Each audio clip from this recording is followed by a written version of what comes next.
आपण असं म्हणू शकता की मला एक चांगली आयडिया मिळाली तर it's half battle done. Me normally असं म्हणतो, आयडिया हे साधारण एक पहिलं 10% असतं. मला असं वाटतं की आताची जी नवीन पिढी आहे ती कधी कधी असं वाटतं की आमच्या पिढीपेक्षा जास्त हुशार आहे. पण जेव्हा तुम्ही व्यवसाय करताय तेव्हा फक्त पॅशन नका बघू, पैशाकडे, प्रॉफिटेबिलिटीकडे, रेव्हेन्यूकडे बघायची अगदी जरूर आहे. बिझनेस हा पैसे कमवायलाच करावा बरोबर. And you will be lucky जर तुमच्या पॅशन रिलेटेड एखादा बिझनेस तुम्हाला मिळाला. बरोबर. But it's very rare. तुम्ही सेल्फ इंटरेस्टला डावलून तुम्ही जर म्हणलात की तुम्ही देशाकरता करा काहीतरी मोठ्या ग्रँड विजन, त्या खूप काळ टिकत नाहीत. आपण तो पिक्चर पाहिला असेल हरिश्चंद्रची फॅक्टरी, राईट? त्या माणसाने म्हणजे घरातलं एक शेवटचं एक ताट होतं ते पण विकून ते इन्व्हेन्शन केलं किंवा त्याच्यात ते आले, इंडियाला घेऊन आले है ना. अशी लोक माझ्या मते आता कमी होत चालली. जेव्हा स्टार्टअप चालू केली फर्स्ट त्यांना एक ऑर्डर मिळाली, पहिल्या 1-2 वर्षात सगळ्यात मोठी भीती काय होती मनामध्ये त्यावेळेस? सगळ्यात मोठी भीती होती की ऑर्डर संपल्यावर प्रत्येक फाउंडरनी आपल्याला ही कंपनी विकता येईल की नाही ह्या विचार करण्याच्या ऐवजी ही कंपनी आपल्याला प्रॉफिटेबल कशी बनवता. एक 2019 साधारण 2020च्या आसपास आमच्याकडे 2 महिन्याचे पैसे होते. पण मला हे कोणालाही सांगता येतं. आणि तुमचं असं मानणं आहे का की स्मार्ट फाउंडर असतात तरी ते फेल होतात का? एक असं काही ब्रुटल सत्य आहे स्टार्टअप आणि फाउंडर इकोसिस्टममध्ये कोणीच बोलत नाही.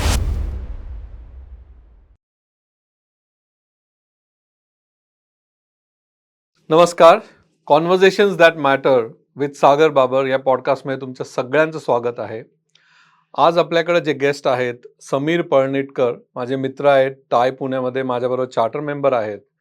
पण सगळ्यात महत्त्वाचं म्हणजे मला भेटणारा हे पहिला एंटरप्रेन्योर ज्यांनी 5 US मध्ये स्टार्टअप्स बनवल्या, विकल्या आणि 32 वर्ष हे फक्त प्रॉडक्ट डेव्हलपमेंटमध्येच आहेत आणि मिलियन्स ऑफ रुपीज त्यांनी कमवले, टीमला दिले. असे हे समीर आपल्या पॉडकास्टवर आलेले आहेत.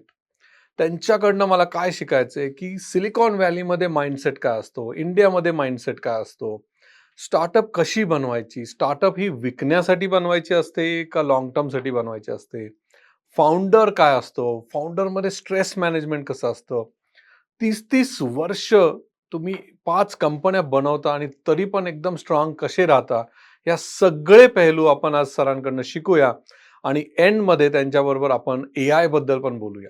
तर समीर, लोकांना आता तुमचे सगळे अचीवमेंट्स दिसतात, like you have sold 3 companies आणि 4 कंपनीज आणि भरपूर पैसे पण असतील, राईट? पण त्याच्या त्याच्या मागचं एक असं सक्सेस काय फॅक्टर काय होता त्याच्या मागचा? प्रत्येक कंपनीच्या मागे एक आयडिया असते एकतर, की ही आयडिया आपल्याला विकसित करता येईल, मोठी करता येईल, लोकांना त्या आयडियाला जोडता येईल आणि त्यातनं काहीतरी लोकांना उपयोगी अशी, कस्टमर्सना उपयोगी अशी गोष्ट मिळेल. ती सर्व्हिस असो, ती प्रॉडक्ट असो. तर ही ओरिजिनल आयडिया असते आणि त्यातनं जे पैसे मिळतात हे त्याचा महत्त्वाचा भाग आहे. पण हे सगळी जी आयडिया त्याला डेव्हलप करून एका एका स्टेज पर्यंत पोहोचवायला जी मेहनत लागते किंवा जे विचार लागतात ते फार महत्त्वाचे असतात. आणि हे म्हणजे आपण कुठे एक झाड लावलं, त्याला खत पाणी घालतो, कधी कधी थोडं प्रूनिंग करतो, नंतर बरोबर जागी त्याला उन्हात जाऊन ठेवतो. या सगळ्या गोष्टी स्टार्टअप मध्ये पण असतात. सो ती जी मेहनत असते त्यात मजा येते. आपण आता पण खूप ह्याच्यावर डिस्कशन चाललंय बिकॉज AI मध्ये आयडियाज सगळेजण बोलतायत. आयडियाला किती महत्व आहे? आयडियाला बऱ्यापैकी महत्व आहे, कारण ते बीज असतं आपलं सीड, ते सगळ्यात महत्वाचं असतं. त्या सीडमध्ये त्याची क्वालिटी, त्याचे जेनेटिक्स, त्याचे DNA हे फार महत्वाचे असतात. सो ते आयडिया आणि ती कोणाची आयडिया हे पण फार महत्वाचं असतं. कारण त्या आयडियाला रूप देणं, त्याला वाढवणं, एका दिशेने वाढवणं, त्याच्या अवतीभोवती लोकांना गोळा करणं आणि मोठं ऑर्गनायझेशन उभं करणं, हे सगळं त्याच्या त्या सीडचा जो DNA असतो त्याच्यावर अवलंबून असतं. तर सिमिलरली ऑर्गनायझेशनमध्ये जे फाउंडरचा माइंडसेट असतो किंवा जी आयडिया असते ती कुठपर्यंत पोहोचवता येईल हे फार महत्वाचं असतं. म्हणजे आपण असं म्हणू शकता की मला एक चांगली आयडिया मिळाली तर it's half battle done. I don't quite say that. अच्छा. मी नॉर्मली असं म्हणतो आयडिया हे साधारण एक पहिलं 10% असतं. त्याचं कारण असं आहे की तुम्हाला बीज असेल, त्या बीजात ते मोठं कधी झालंच नाही, त्याचा काही उपयोग नाही. आणि त्याला नर्चर करायला त्याला लागतं, नर्चर करावं लागतं आणि अशी गोष्ट जी लोकांना उपयोगी असेल, की तुम्ही अशा कुठल्या तरी झाडाचं बीज असेल जे रानटी आहे किंवा ज्याचा लोकांना काही उपयोग नाही, त्या झाडाला मोठं करून काही फार फायदा पण त्याला नाही. काही फळं पण नाही. एक्झॅक्टली. तर त्यामुळे तुम्हाला अशा दिशेने जायचंय त्याच्यातनं काहीतरी उपयोगी मिळेल, लोकांना ते आवडेल आणि मगच खरा बिझनेस होऊ शकतो. परफेक्ट. आय थिंक खूप महत्वाचं आहे की आयडिया तुम्ही जे म्हणाले दॅट इज ओनली 10%. कारण मी असं आत्ता पाहतो एआयच्या ह्याच्यात सगळ्यांना वाटतं मी हे प्रॉडक्ट बनवलं म्हणजे झालं, है ना? पण 90% इज स्टील देअर. तुम्ही अजून जमिनीच्या आतच आहात बाय युअर अनालॉजी. बरोबर. आता तुम्ही 30 years you're in to business, है ना? 30-32 वर्ष हेच केलंय, प्रॉडक्ट बनवणं, प्रॉडक्ट विकणं कस्टमरला, नंतर त्याच्यातनं एक्झिट करणं, पैसे कमवणं, परत प्रॉडक्ट बनवणं. अजून काय एक्साइट करतो तुम्हाला यात आफ्टर 32 इयर्स? अजून काय असं वाटतं का की आता काहीतरी अजून बनवलं पाहिजे? आता बनवलं पाहिजे असं म्हणजे कंपनीच्या दृष्टीने नाही वाटत. ओके. त्याचं कारण असं की आता ही सायकल मी 5 वेळा केली आहे राईट. आणि त्या सायकलची स्पीड आता बदलत चालली आहे, कारण एआयच्या एजमध्ये ऑफकोर्स गोष्टी फास्ट झाल्या आहेत. जे आम्हाला 1999ला आम्ही जे पहिली इंटरनेट कंपनी सुरू केली, आम्ही स्वतःचे सर्व्हर, ऑरेकल डेटाबेस हे सगळं आम्ही स्वतः गोळा केलं आणि तेच मी 15 वर्षानंतर जेव्हा केलं तेव्हा Amazon वेब सर्व्हिसेसवर फक्त सर्व्हर घेतला. तर ती स्पीड बदलत चालली आहे. पण हे सगळं केल्यावर आता या क्षणी 32 वर्ष झाली आहेत, त्यामुळे आता दुसरं काहीतरी करावं, जीवनाचा वेगळ्या पैलूंनी आस्वाद घ्यावा अशी इच्छा आहे. तर त्यामुळे बराचसा प्रवास, नंतर आम्हाला क्लाइम्बिंग किंवा ट्रेकिंग आवडतं, सायकलिंग ट्रिप्स आवडतात. मी आणि माझी बायको बरोबर करतो. तर हे सगळं चालू आहे आणि आपला जो अनुभव आहे ते लोकांना मेंटर करणे, त्यांना मदत करणे, त्यांना काही प्रश्न असतील, आपण ज्या चुका केल्या त्या त्यांनी परत न करावे, म्हणून त्यांना जी काही मेंटरशिप देता येईल त्याच्यात मदत करतो. सो त्याच्यात आता मी खुश आहे. सो आम्ही जो अनुभव 5 कंपन्यांमध्ये आम्ही मिळवला आहे, तोच आम्ही लोकांपर्यंत पोहोचवण्याकरता, की ज्या स्टार्टअप 0 ते 100 मिलियन डॉलरच्या साधारण रेंजमध्ये आहेत, ज्याच्यात आमचा अनुभव मॅक्सिमम आहे, त्यांना कन्सल्टिंग करण्याकरता आम्ही ग्रोथ ऑक्सिजन नावाची कंपनी, मी आणि माझा को फाउंडर जय रावत या दोघांनी सुरू केली आहे. आणि आमची आयडिया अशी आहे की जे कंपनीजचे सीईओज असतील किंवा फाउंडर्स असतील, त्यांच्याबरोबरच काम करायचं आणि महिन्यातनं 2-3 वेळा त्यांच्याबरोबर भेटायचं आणि फक्त त्यांना दिशा दाखवायची. आणि आपल्या अनुभवातनं काही गोष्टी अशा वाटत असतील की ज्या चुका त्यांचा वेळ घालवतील किंवा त्यांना मागे टाकतील, त्या फक्त अवॉइड करायच्या, ही त्यात इच्छा आहे. म्हणजे आता आय थिंक 32 वर्ष केलं, आता तुम्हाला आज तुमच्यासारखे एंटरप्रेन्योर घडवायचे. बरोबर है ना? एक that could be a mission itself, की असेच $100 मिलियन कंपन्या अजून एक 4-5 जरी बनवल्या इन द राईट वे आणि चांगले पैसे मिळवून दिले त्यांना, सो दॅट्स द ॲब्सोल्युटली. आणि त्यात दुसरं महत्वाचं जे असतं की त्या माइलस्टोन पर्यंत पोचायला ज्या आम्ही चुका केल्या त्या त्यांनी परत रिपीट करू नयेत. कारण उगीच वेळ वाया जातो, आपल्याला उगीच सेटबॅक्स येतात. ते सगळं करण्यापेक्षा डायरेक्टली तिथपर्यंत किती लवकर पोहोचता येईल. तर आमच्या अनुभवातनं आम्ही सांगू शकतो की मला सीईओने सांगितलं की आम्हाला हे इनिशिएटिव्ह सुरू करायचंय. मग मी सांगू शकतो की ह्या इनिशिएटिव्हमध्ये आमचा अनुभव असा होता की ह्या तऱ्हेने केलं तर त्याच्यात सक्सेस जास्त होईल, किंवा हा इनिशिएटिव्ह तुम्ही 6 महिन्यानंतर केला तर जास्त तुम्हाला सक्सेस मिळेल. हे आमच्या अनुभवातनं आम्ही त्यांना मार्गदर्शन करू शकतो. त्याचं त्यांना म्हणजे सल्ला तो किती घ्यायचा, त्याच्यावर कसा अंमल करायचा तो त्यांचा प्रश्न असतो. पण ॲटलीस्ट त्या चुका आम्ही अव्हॉइड करू शकतो. नाही, आय रिमेंबर वेन तुम्ही कॉमसेनसाठी आले होते. We had 2 hours discussion. म्हणजे खूपच छान. म्हणजे it was like thank you. Gem of suggestions you gave and we implemented. आणि मी सांगतो की डायरेक्शन बदलली कंपनीची. बरोबर. म्हणजे आफ्टर दॅट मीटिंग काय असतं, ॲज अ फाउंडर तुम्ही तुमच्या प्रॉडक्टला खूप प्रेम करत असता आणि तुम्हाला खूप भारी वाटत असतं. बरोबर. पण व्हेन यू सेड की नाही, हे 4 गोष्टी चेक करा. Is it really worth it? Is it, है ना? तर इट्स ग्रेट. It's great. आता थँक यू सो मच. ह्याच्यात हे 32 वर्षात still it excites you to help others. पण असं काय आज तुम्ही फाउंडर्सकडे बघितल्यावर असं वाटतं, की विथ युअर एक्सपिरियन्स, की कुठे एंटरप्रेन्योरशिप बद्दल एक मिसअंडरस्टँडिंग, एक चुकीचं गोष्टी घडतायत and what is that thing? So 2 गोष्टी मनात येतात. मला असं वाटतं, की आताची जी नवीन पिढी आहे, ती कधी-कधी असं वाटतं, की आमच्या पिढीपेक्षा जास्त हुशार आहे. ओके. कारण कधी-कधी का? कधी-कधी त्याचं कारण आहे, की थोडीशी डिस्ट्रॅक्टेड आहे. कारण एवढं इन्फॉर्मेशन ओव्हरलोड झालंय, त्यामुळे कुठल्या कुठल्या इन्फॉर्मेशनकडे लक्ष द्यायचं आणि कुठल्याकडे नाही, हे फार अवघड झालंय आणि ते आपल्यालाही जाणवतं. येस. सो म्हणून कधी-कधी पण जे त्यांना ज्ञान आहे, जे त्यांना एक्सपोजर आहे आत्तापर्यंत, ते आमच्या पिढीपेक्षा काही पटीने जास्त आहे. त्यामुळे ते जास्त हुशार आहेत, जास्त तयार आहेत. त्यांना ग्लोबल स्केलवर काय चाललंय हे इथे बसून माहिती आहे. त्यामुळे ही एक्साइटमेंट खूप आहे, की ही पिढी अतिशय हुशार आणि जाणकार आहे. हे महत्वाचं आहे. आता झालंय असं, की 2-3 गोष्टी एक तर झाल्या आहेत, की मार्केटमध्ये फंड रेझिंगला खूप जास्त महत्त्व दिलं गेलंय, की या माणसाने युनिकॉर्न झाला, 6 महिन्यात कंपनी सुरू केली आणि फंडिंग रेज केलं येस. आणि युनिकॉर्न झाला.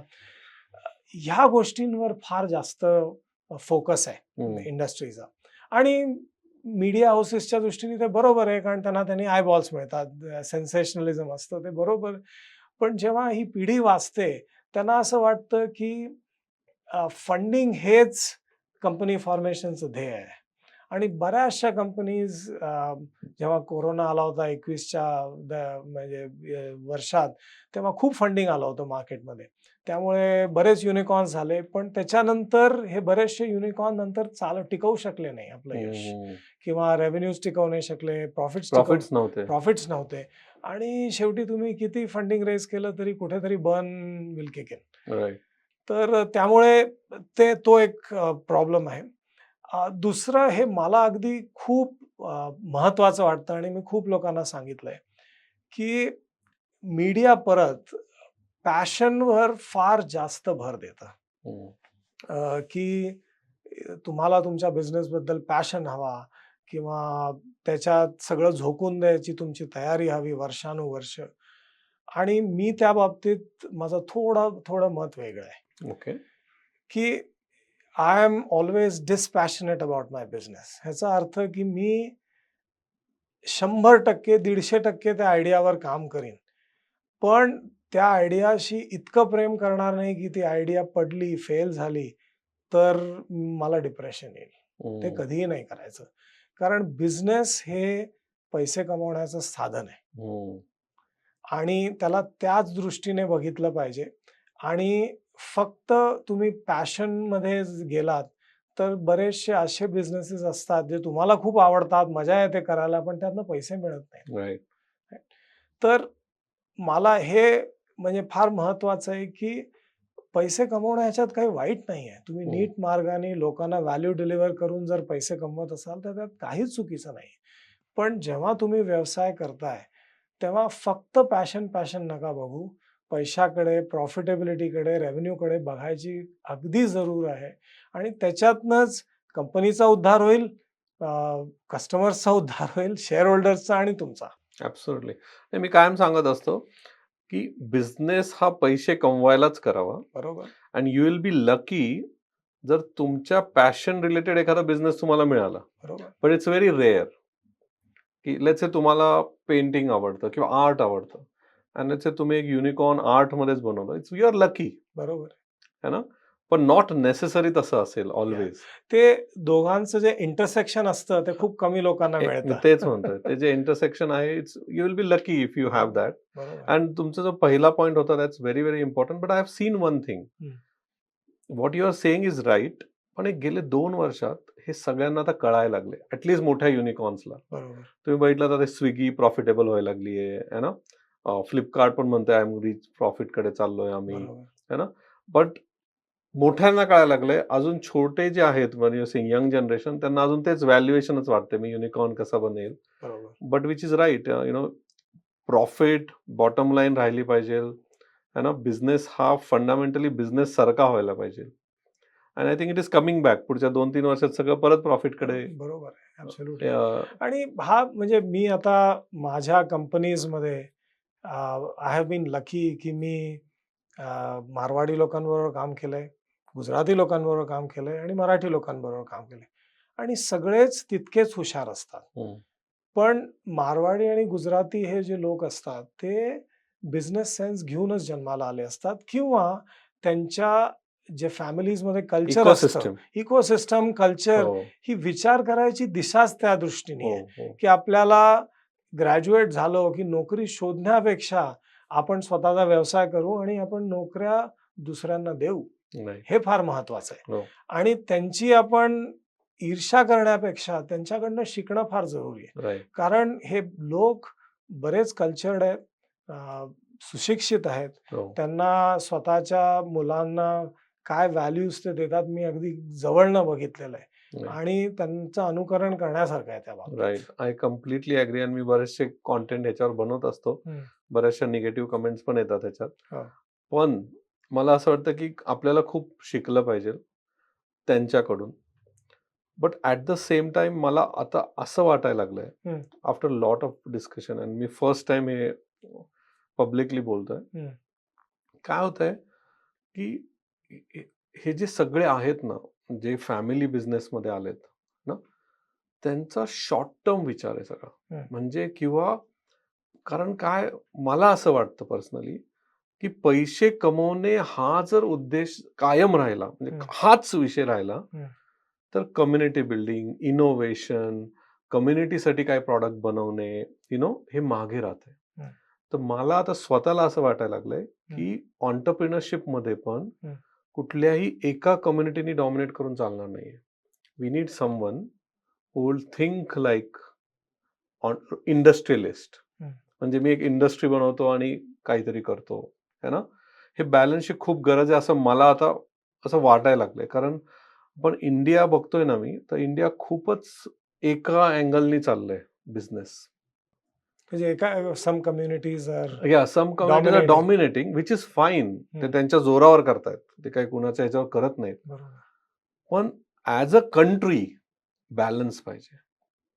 म्हणजे कुणीतरी फार्मिंगमध्ये उतरलं पाहिजे.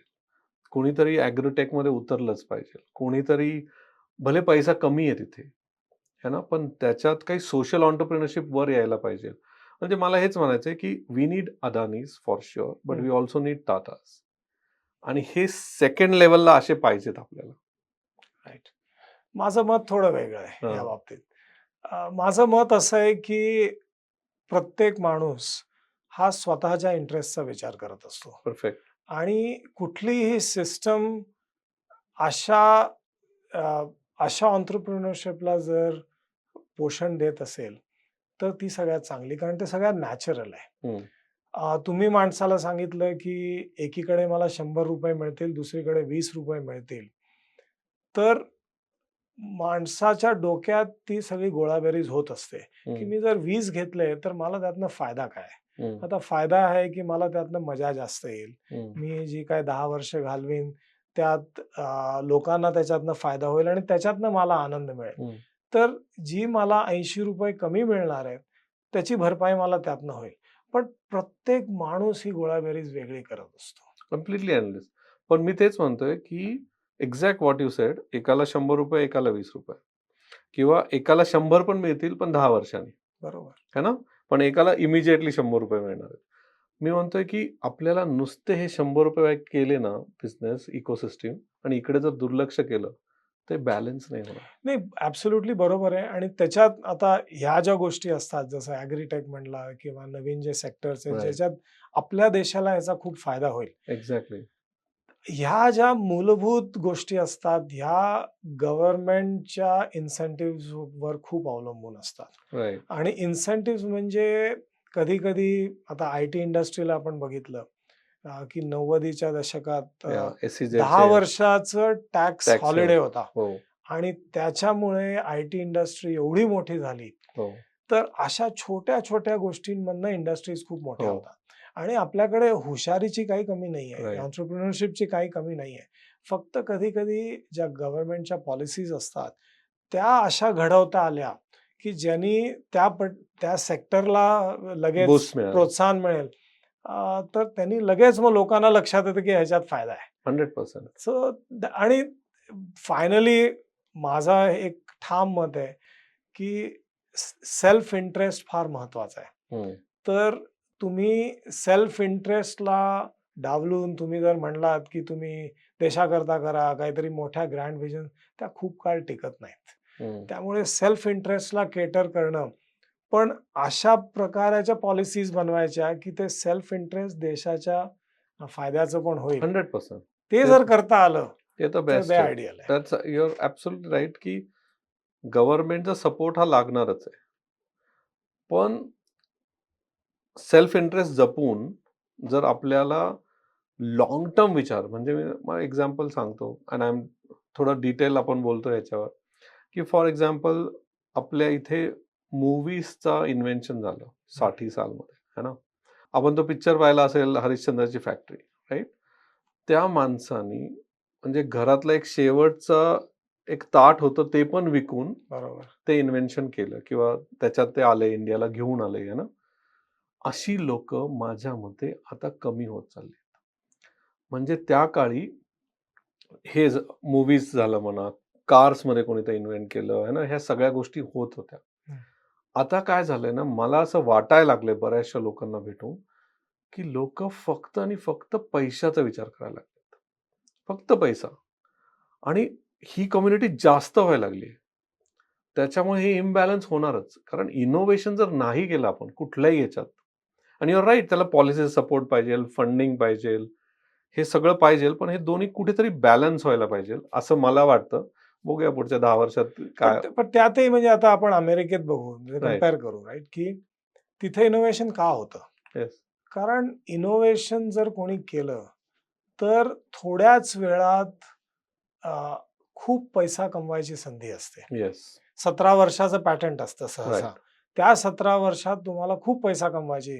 तुम्ही एडिसनचे जर लाईट बल्ब बघितलं किंवा अलेक्झांडर ग्रॅहम बेलचा टेलिफोन हो. बघितला, या सगळ्या इनोव्हेशन्सच्या मागे फंडिंग इनिशियली क्युरिओसिटी होती हो. आणि नंतर पैसा.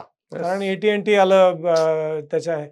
सो इनोव्हेशन जे आहे ते उगीचच्या उगीच हवेत होत नाही. नाही, ते काहीतरी सेल्फ इंटरेस्टमुळे होतं. 100%. आणि या सेल्फ इंटरेस्टचा सगळ्यात महत्वाचा जो व्हॅल्युएशन असतं ते पैशाने होतं. 100%. तर त्यामुळे आपण पैशाच्या मागेच जावं असं नाही, पण हा खूप महत्वाचा भाग आहे. 100. त्याच्याशिवाय काही होत नाही. आणि जर तुम्ही मग त्याच्यात काही मोबदला मिळणार नसेल, तर माणूस एवढी मेहनत पण नाही करत. ते नॅचरल आहे आणि करूही नाही माझ्या बरोबर मते. नाही. त्यांनी करूही नाही.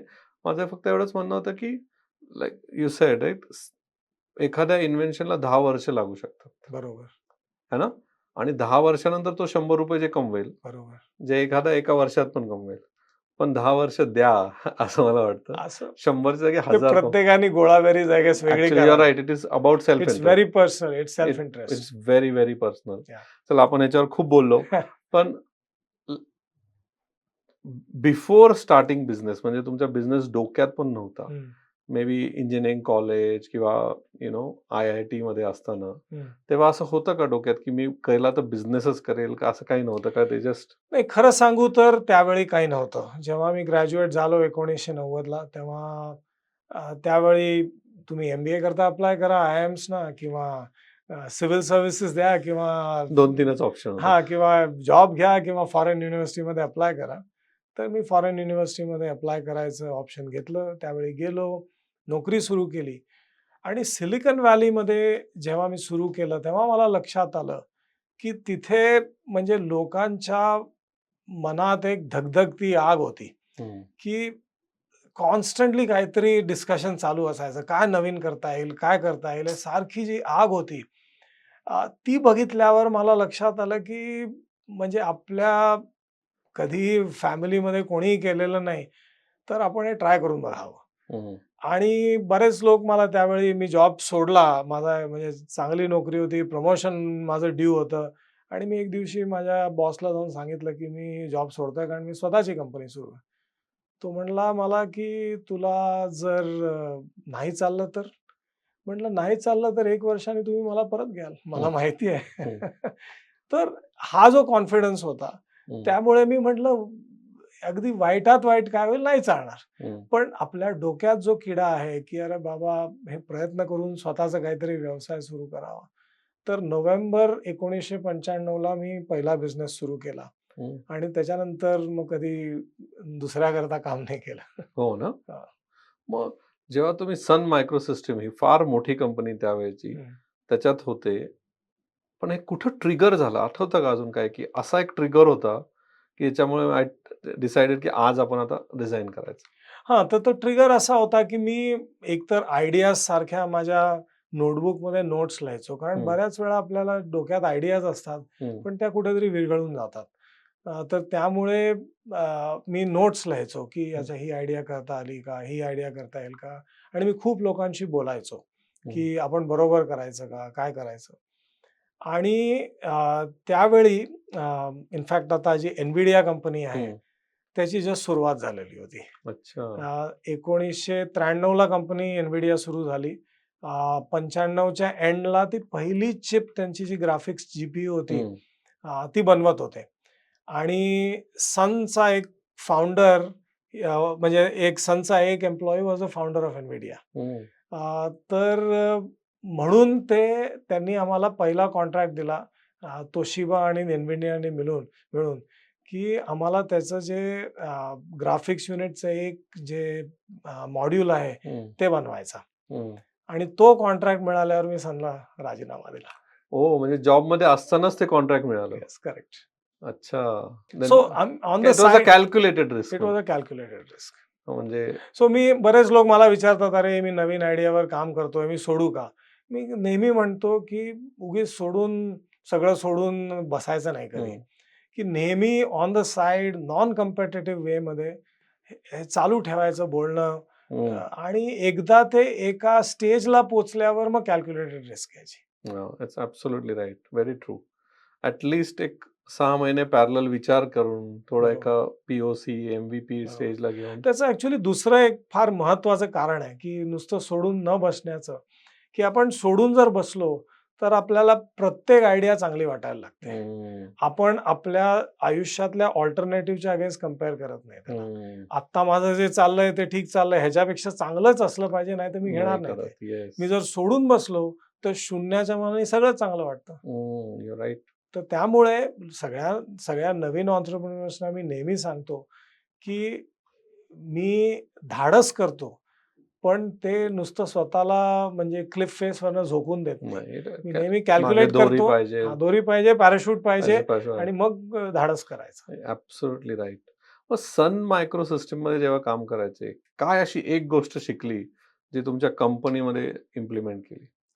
शुअर. सो सनला एक तर जे क्वालिटी ऑफ टॅलेंट होतं सनला, की जे लोक हायर करायचे ते स्टॅनफोर्डमधनं करायचे, बर्कलीमधनं करायचे आणि जे लोक हायर करायचे, सो आमच्या टीममध्ये एवढे हुशार लोक होते, की आपोआप काम करायला मजा यायची आणि त्यातनं ते इनोव्हेशन, डिस्कशन्स, व्हाईट बोर्डिंग जे व्हायचं, तर तो जो आनंद मिळायचा, त्यातनं शिकायलाही मिळालं आणि हेही लक्षात आलं, की कुठलीही कंपनी आपण सुरू केली, त्यातला सगळ्यात महत्त्वाचा घटक म्हणजे लोक. ओह! कारण एस्पेशली आय-टी इंडस्ट्रीमध्ये जिथे आमची फॅक्टरी नाहीये, मोठं लँड नाहीये, त्यात सगळ्यात मोठा ॲसेट हे लोक आहेत. तर हं. ते चांगले लोक हायर करणं हे किती महत्त्वाचं आहे हे सनला कळलं. Oh! It's a very good learning actually. बरंचसं म्हणजे खूप महत्त्वाचा पॉइंट आहे सर्व्हिस खूपच, इंडस्ट्रीमध्ये. खूप. आणि जेव्हा स्टार्टअप चालू केली हं. फर्स्ट, त्यांना एक ऑर्डर मिळाली, पहिल्या 1-2 वर्षात सगळ्यात मोठी भीती काय होती मनामध्ये त्यावेळेस? सो सगळ्यात मोठी भीती होती की ऑर्डर संपल्यावर काय? किंवा ह्याचं पुढे काही होईल की नाही? दुसरे ऑर्डर्स मिळतील की नाही? हे प्रॉडक्ट किंवा सर्व्हिस दुसऱ्या लोकांना आवडेल की नाही? हं, अ, पण त्याला लोकांशी बोलणं, नेटवर्क करणं, कॉन्स्टंटली आपल्या आयडियाज विकत राहणं, ह्याच्याशिवाय काही पर्याय नाही. पण अगेन त्यातही डी-रिस्किंग स्ट्रॅटेजी असते, की एक मोठा ज्याला आपण कॅश काऊ म्हणतो, ज्याच्यातनं 70 ते 80% कंपनीचं उत्पन्न येत असतं, ते चालू ठेवलं पाहिजे. हं. पण मग फाटे फोडायचे, थोडी अ, रिस्क घ्यायची. थोडी रिस्क जसं घ्यायची. ते छोटे-छोटे फाटे फोडायचे आणि तिथे खूप मेहनत करायची. हं, आणि तिथे प्रयत्न करायचा, बघायचा, की त्यातनं किती पुढे नेऊ शकतो ह्याला. हं, आणि मग आम्ही प्रॉडक्ट्स डेव्हलप केली आणि आता आपण जे यू-एस-बी आपल्याकडे आहे, हं. तर त्यावेळी यू-एस-बीचं जे स्पेसिफिकेशन दिलं गेलं बरं. होतं अर्ली 90sमध्ये. तर आम्ही सिलिकॉनवर जसं सॉफ्टवेअर मॉड्यूल असतं, लायब्ररी असते, हं. तशी आम्ही सिलिकॉन लायब्ररी यू-एस-बीसाठी बनवली होती. बरं. तसंच त्यावेळी पी-सी-आय नावाचं स्टँडर्ड होतं. हं. नंतर ॲडव्हान्स ग्राफिक्स पोर्ट नावाचं स्टँडर्ड होतं. तर त्या सगळ्याकरता आम्ही सिलिकॉनवर मॉड्यूल्स लिहिले होते. सो ओह! लोकांना कोणालाही नवीन चिप बनवायची आणि यू-एस-बीचा इंटरफेस टाकायचा आहे त्यात, तर आमचं फक्त मॉड्यूल घ्यायचं आणि डायरेक्टली त्याच्यावर मग लायब्ररी म्हणून वापरायचं. मग आता हे जे काम होतं, हं. याचं क्रेडिट तुम्ही आय-आय-टी किंवा इंडियन एज्युकेशनला द्याल का सिलिकॉनच्या कोलॅबोरेटिव्ह इंजिनिअर्सला द्याल? दोन्हीला. त्याचं एक महत्त्वाचं आय-आय-टीत असं झालं, की आम्हाला क्वालिटी ऑफ एज्युकेशन ऑफकोर्स खूप छान होतं. प्रोफेसर्स खूप छान होते. पण सगळ्यात महत्त्वाची जी गोष्ट आय-आय-टीतनं मला मिळाली, ज्या लोकांबरोबर मी ती 4 वर्ष घालवली, हं, अगेन ते लोक एवढे हुशार होते, की मी इन्स्पायर व्हायचो, हं, की एका माणसात अ, म्हणजे अकॅडमिक्सबद्दल, स्पीकिंगबद्दल, स्पोर्ट्सबद्दल एवढं टॅलेंट कसं असू शकतं? हं, आणि मी त्या मानाने आय-आय-टीत बराच साधारण स्टुडंट होतो. हं, मला मग लक्षात आलं, की या लोकांच्या एवढं मला माझ्यात हुशारी नाहीये. हं, पण ती भरून काढायला मग मला जास्त मेहनत करावी लागेल. हं. आणि विच इज ओके. प्रत्येकाची लिमिटेशन आपण समजून कसं भरून काढायचं ते मी शिकलो. आणि सगळ्यात महत्त्वाची गोष्ट या लोकांबरोबर मी इंटरॅक्ट करून जो मला कॉन्फिडन्स मिळाला, हं, की कितीही अवघड प्रश्न असू दे, कितीही अवघड प्रॉब्लेम असू दे, ते आपल्याला सॉल्व्ह करता येईल. हं, हा जो कॉन्फिडन्स मला त्या एज्युकेशनने दिला आणि त्याच्याकरता डेफिनेटली इंडियन एज्युकेशन किंवा आय-आय-टी एज्युकेशन ज्या लोकांबरोबर मी शिकलो, त्यांना मी ते श्रेय देतो. दुसरा पार्ट जो आयडियाला आपण अ, कुठला तरी एक शेप देतो, त्याला कंपनीमध्ये घडवतो, ते मी सिलिकॉन व्हॅलीमध्ये शिकलो. हं. कारण तिथे मी सांगितलं तसं अशी एक रेस्टलेस एनर्जी होती. प्रत्येक माणूस सारखं काहीतरी विचार करत असायचा. कंपनीत काम करताना सुद्धा, "अरे, आपण ही कंपनी सुरू केली तर, असं केलं तर." हे कॉन्स्टंटली चालू असायचं. आणि त्यातनं मला ती प्रेरणा मिळाली आणि मग मी म्हटलं, की करूच आपण हे आणि मग तसं सुरू झालं. आपण सिलिकॉन व्हॅलीबद्दल बोलतोय. हं. तिथला माइंडसेट तुम्ही सांगितलं. एक माइंडसेट आहे, की कायम काहीतरी करायची इच्छा, की ट्राय करू, ते ट्राय करू. तर सिलिकॉन व्हॅली आणि इंडियाच्या ह्याच्यामध्ये आजच्या ह्याच्यात काय तुम्हाला डिफरन्स जाणवतो? काय प्लस मायनस आहेत? काय कसं आहे?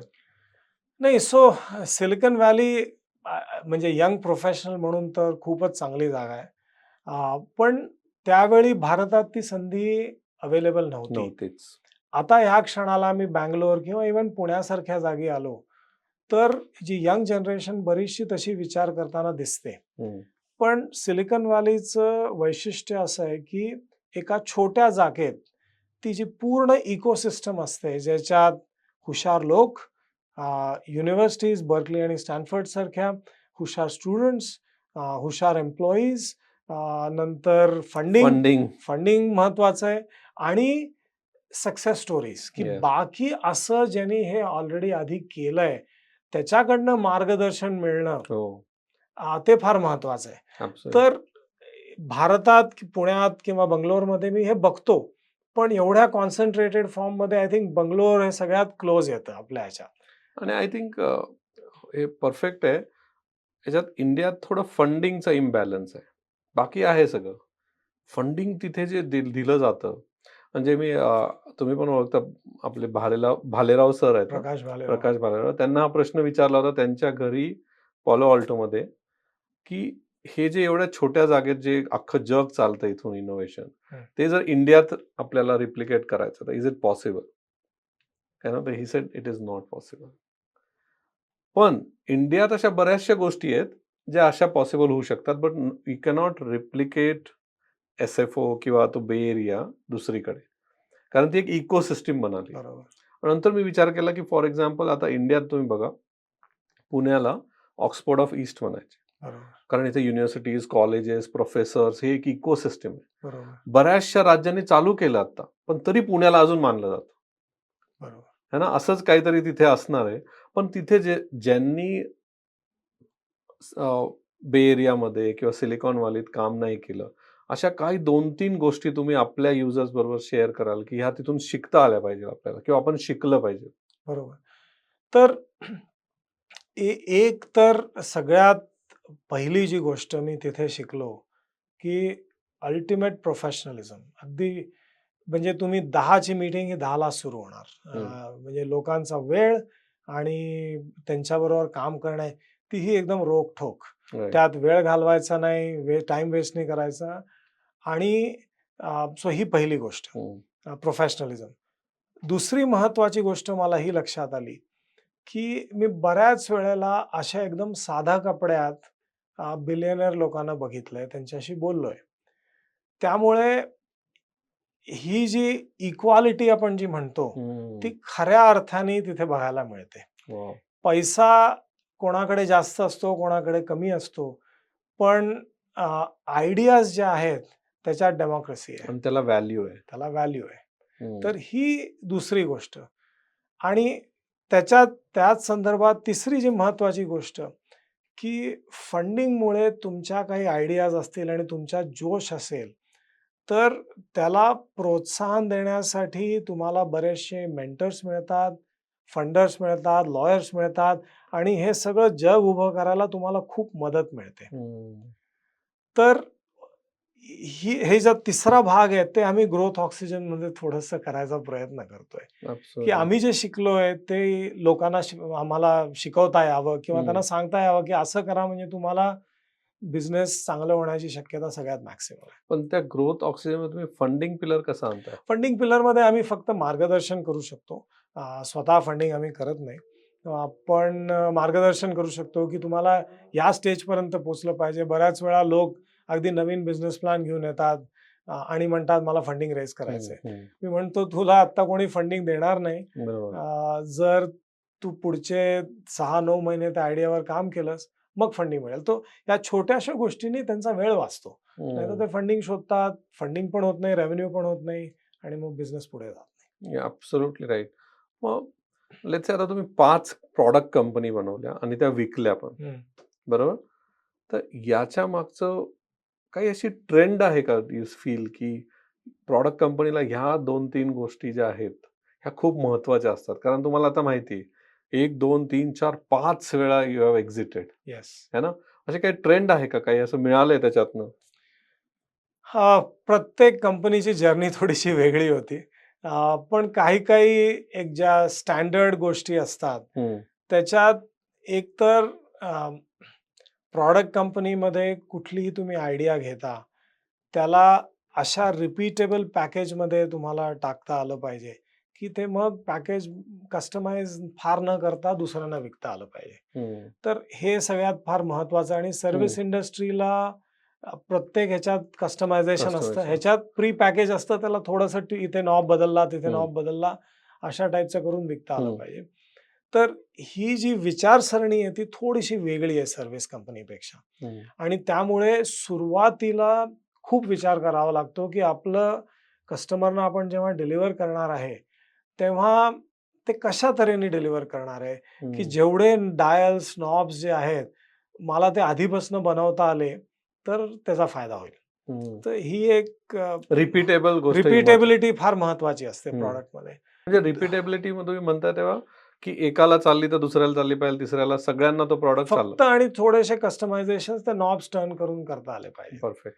तर ते एक महत्वाचं आहे. दुसरं मला हे लक्षात आलंय, की प्रॉडक्ट बनवणं हे फक्त 10 ते 20% काम आहे. त्याला विकणं आणि मार्केटमध्ये एक्सेप्टन्स आणणं हे राईट. फार अवघड गोष्ट असते. त्यामुळे बरेचसे आता आजकाल तर मला लोक म्हणतात, "अरे एआय कोडिंग करतं मी 1-2 आठवड्यात प्रॉडक्ट बनवीन." ते तर ठीक आहे. पण ते तुम्हाला लोकांपर्यंत पोहोचवता आलं पाहिजे, हो. विकता आलं पाहिजे, त्याच्या मागे तुम्हाला कस्टमर सपोर्ट देता आलं पाहिजे, 100%. त्या कस्टमरला मोठं करता आलं पाहिजे.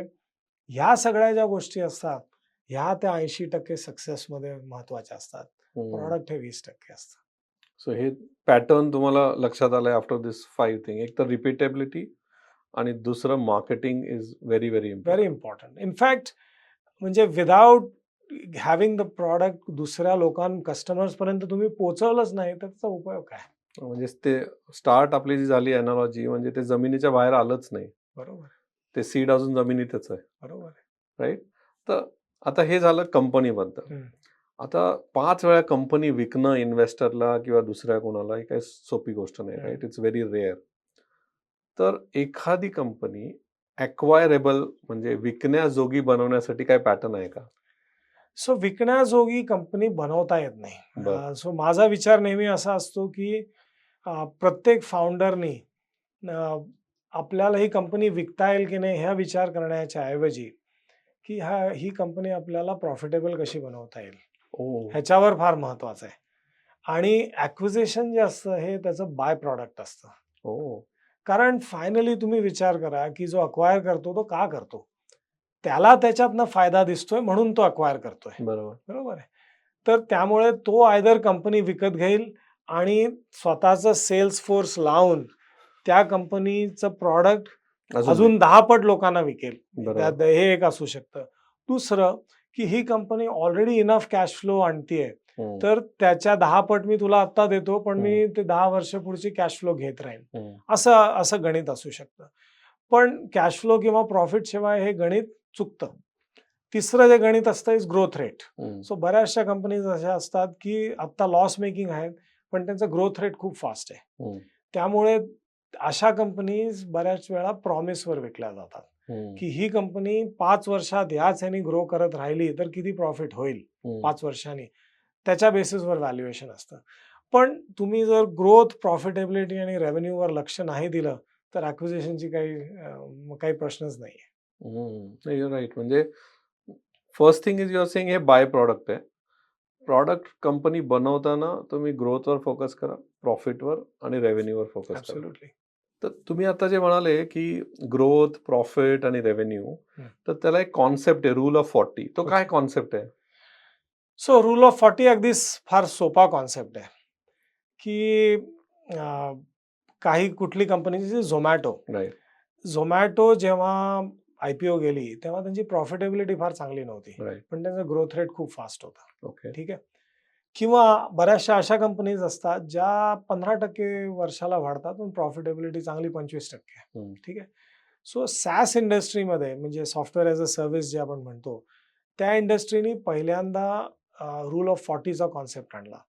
ते म्हणले, की ग्रोथ प्लस प्रॉफिटेबिलिटी वार्षिक जी असेल ती साधारण 40 असली पाहिजे. सो तुमची जर ग्रोथ 200% असेल तर तुम्ही 150% लॉस केला तरी चालेल. किंवा तुमची 10% ग्रोथ असेल तर मग प्रॉफिटेबिलिटी चांगली असायला पाहिजे. 30% मिनिमम. 30% मिनिमम पाहिजे.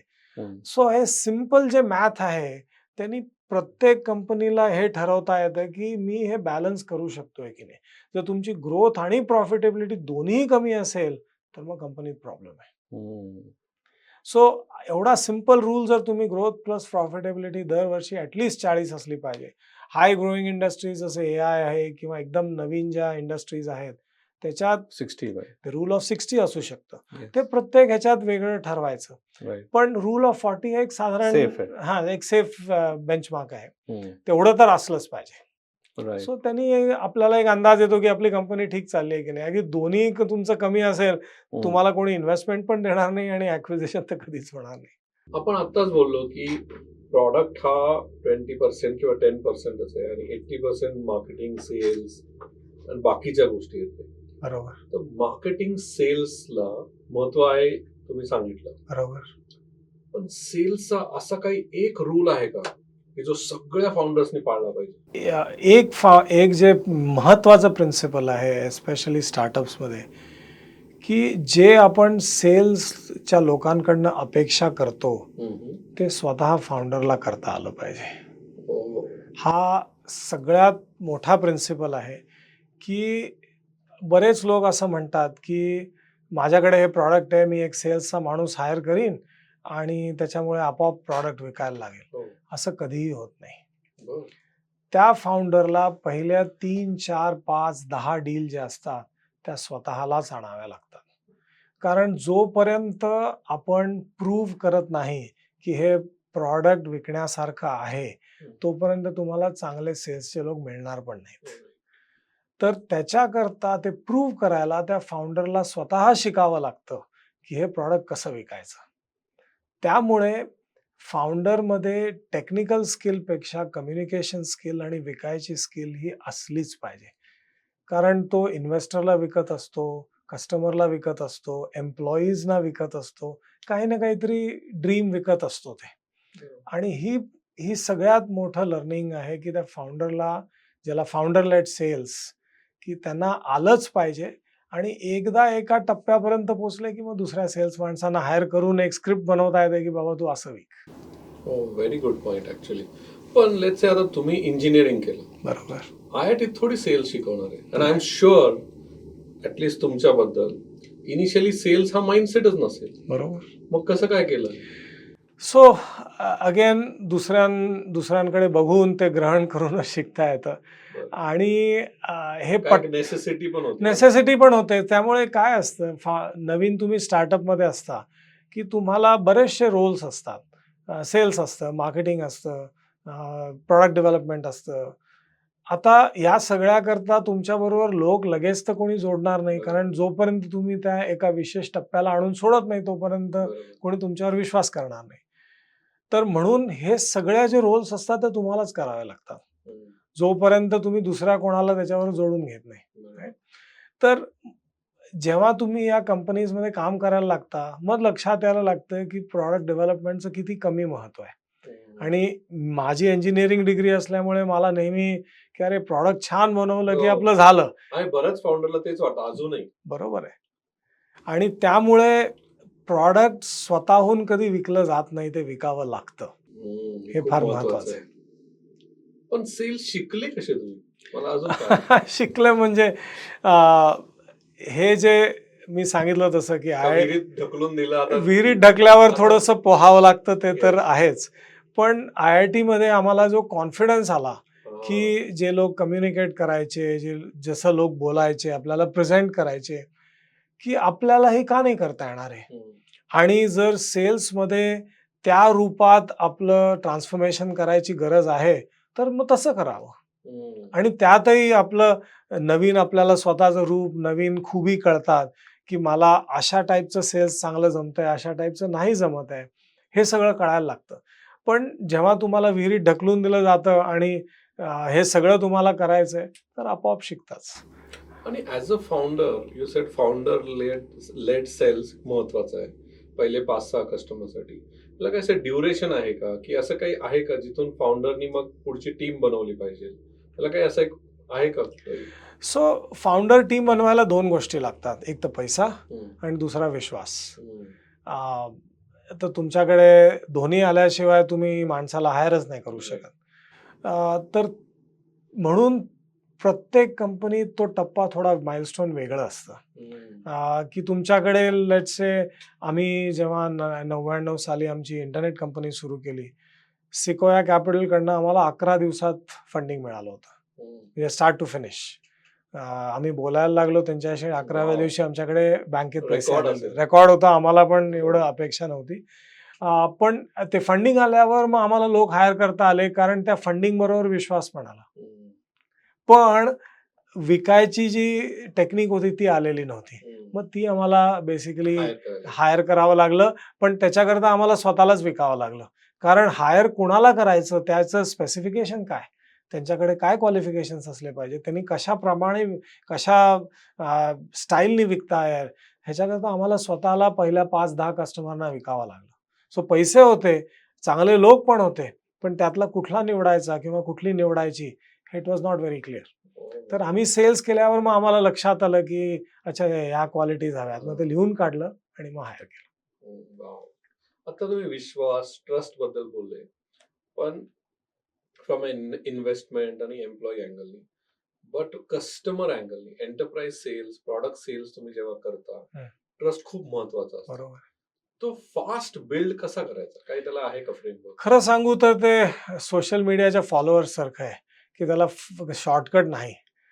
त्यामुळे जसं तुम्ही फॉलोअर्स बरोबर काही विश्वास त्यांना विश्वास असतो की तुम्ही बरोबर सांगाल मला, तसंच कस्टमर्सला तुम्ही जेव्हा प्रेझेंट करता, तुमची बॉडी लँग्वेज असते, कस्टमरला असं वाटलं पाहिजे की ही कंपनी माझी काळजी घेईल, फक्त प्रॉडक्ट विकून निघून नाही जाणार. हे फार महत्वाचं असतं.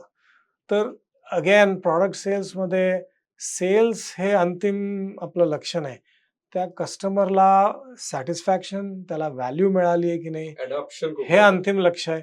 कारण ज्या दिवशी तो कस्टमर दुसऱ्यांना सांगायला लागतो की समीरच्या कंपनीकडनं प्रॉडक्ट घ्या, तेव्हा खरं तुमचं सक्सेस आहे.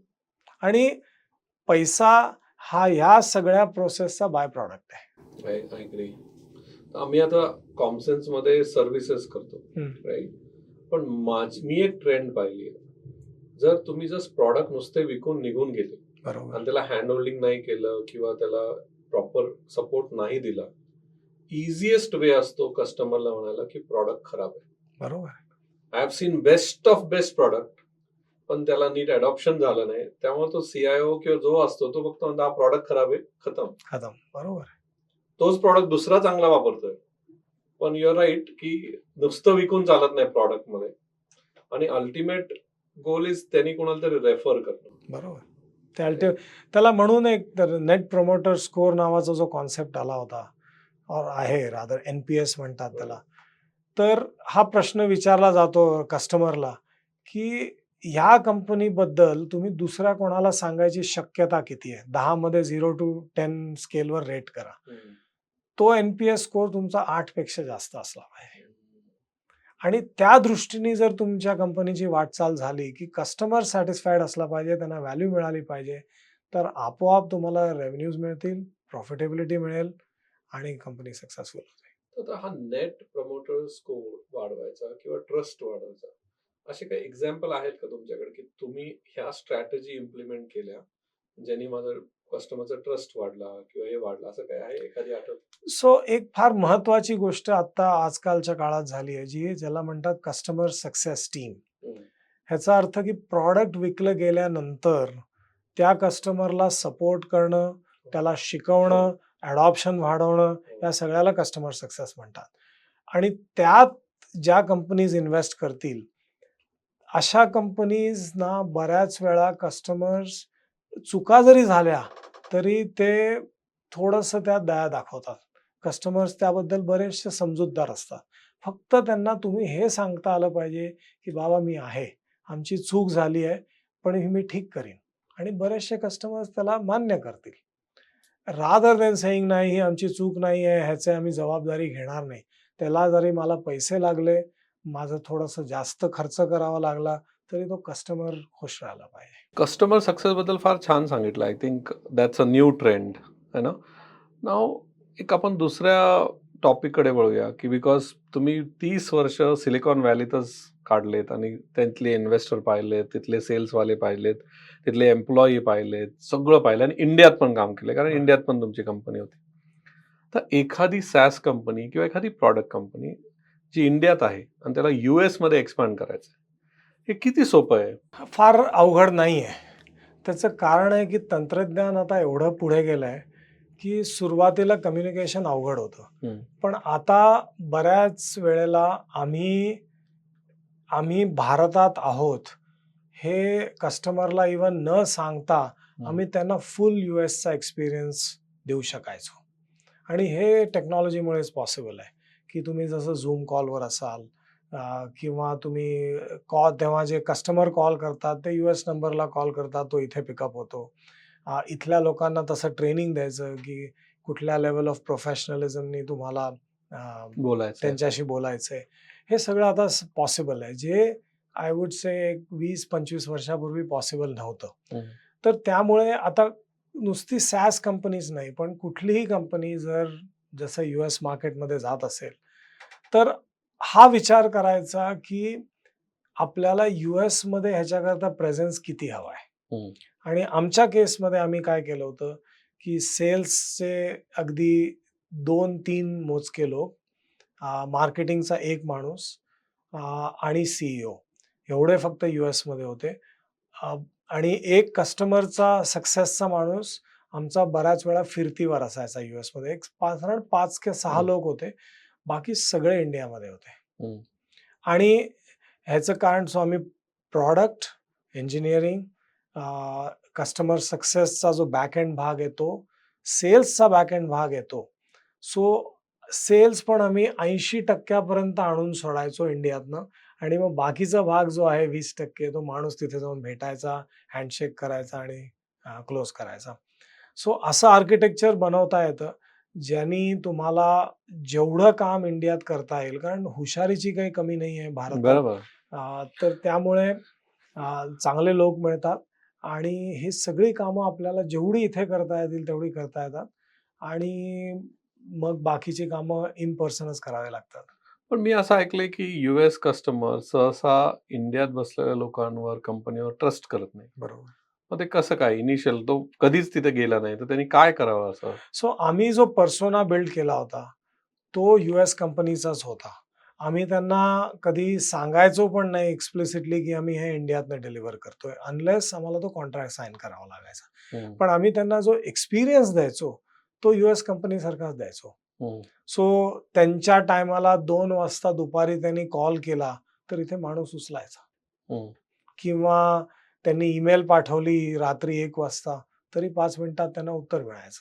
हं. हे सगळे जे आमचे प्रोसिजर्स होते, ते आम्ही असे सेट केले होते, की तिथल्या माणसाला US कंपनीचाच एक्सपिरियन्स मिळायचा. हं. आणि आम्ही जे सगळे भेटायला जायचो, ते सगळे आयदर US-मध्ये ट्रेंड होते, काम केलेले होते. त्यामुळे त्यांना असं कधीही वाटलं नाही, की त्यांचा एक्सपिरियन्स खालावलाय. हं. हे महत्वाचं होतं. मग तर असं म्हणता येईल का, की तिथे प्रेझेन्स असणं, लेट्स से माझा इथे प्रॉडक्ट आहे आणि माझा एकही कस्टमर नाहीये तिथे. बरोबर. पण एका फाउंडरला तिथे राहणं खूप जरुरी आहे, अदरवाईज इट इज इम्पॉसिबल? राहणं किंवा खूप वेळा तिथे जाणं हे जरुरी आहे. खूप जरुरी आहे. आणि मी एकेकाळी जेव्हा कंपनी म्हणजे इथे भारतातल्या ज्या कंपनी सुरू केल्या, त्यातला मी जवळ-जवळ 70% वेळ अमेरिकेत असायचो. अच्छा. सो ते सॅक्रिफाईस करणं आणि रात्रीच्या वेळी काम करणं, हे हं. 2 सॅक्रिफाइसेस करावे लागायचे. कारण आपली रात्रीची वेळ आहे, त्यांची ओह! सकाळची वेळ आहे. आणि त्यांच्याशी बोलायचं असेल, तर मी त्यांना हे तर नाही सांगू शकत, की तुम्ही रात्री 9 वाजता कॉलवर या. कारण अमेरिकेत करत पण नाहीत. बरोबर. तर त्यामुळे आम्हाला रात्री 12-1 पर्यंत जागणं हे रुटीन होतं. हे खूप महत्वाचं आहे, की इव्हन मला पण आत्तापर्यंत वाटत होतं, की 5 कंपनी विकल्या, भरपूर पैसे कमवले असतील. पण आता जे म्हणाले रात्री काम करायचं 12-1 पर्यंत किंवा 70% तिकडे राहायचं फॅमिलीला सोडून किंवा बरोबर, इथे किंवा तिथे कुठेतरी आहे ना. बरोबर, हे सॅक्रिफाइसेस फाउंडर्सचं कोणीच बोलत नाही. बरोबर. आणि म्हणजे असे बरेचसे तुम्ही केले असतील. असं काही आठवतं का तुम्हाला, की हे असं होतं, की माझ्या मुलाचं काहीतरी होतं आणि I have to leave it or मी एक फार महत्वाची म्हणजे माझा इन्सिडेंट लाईफमध्ये, की 99 फेब्रुवारी 1, 99 माझ्या लहान मुलं साहिल त्याचा जन्म झाला. पण मी त्याचा जन्म झाला तेव्हा त्यावेळी हॉस्पिटलमध्ये नव्हतो. ओह! कारण सिक्वोया कॅपिटलचं फंडिंग साइन करायला गेलो होतो मी. 13 दिवसाचं. त्या त्या त्याच वेळी लिटरली. आणि त्याच्यानंतर जवळ-जवळ 6 महिने मी रोजचे 18 तास काम करायचो. त्यामुळे 6 महिन्यानंतर माझ्या मुलानी म्हणजे तो लहानच होता हं, लकीली त्यावेळी. हं. पण मी त्याच्याशी बोलायचो तेव्हा फार एकदम त्याला ओळख अशी नव्हती. ओह! तर असे सॅक्रिफाइसेस असतात.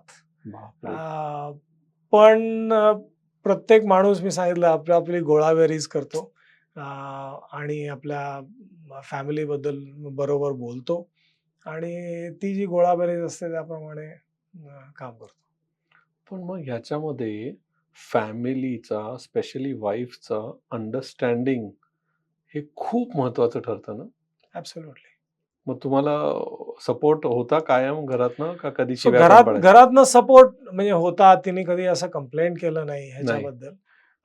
फक्त मला स्वतःलाच ती जाणीव व्हायची, हं, की जरा जास्त होतंय हं, आणि त्यामुळे मी नेहमी तो थोडासा बॅलन्स ठेवायचा नेहमी प्रयत्न केलाय, हं, की फॉर एक्झाम्पल आम्ही दरवर्षी चौघं फॅमिली ट्रिप करायचो हं, कुठेतरी भारतात किंवा अब्रॉड हं, आणि ती अजूनही प्रथा चालू आहे. हं. की 1-2 आठवड्याची फॅमिली ट्रिप करायची किंवा त्यांच्याबरोबर जेव्हा तुम्ही घरी याल तेव्हा तेवढा वेळ घालवायचा. कळवायचं.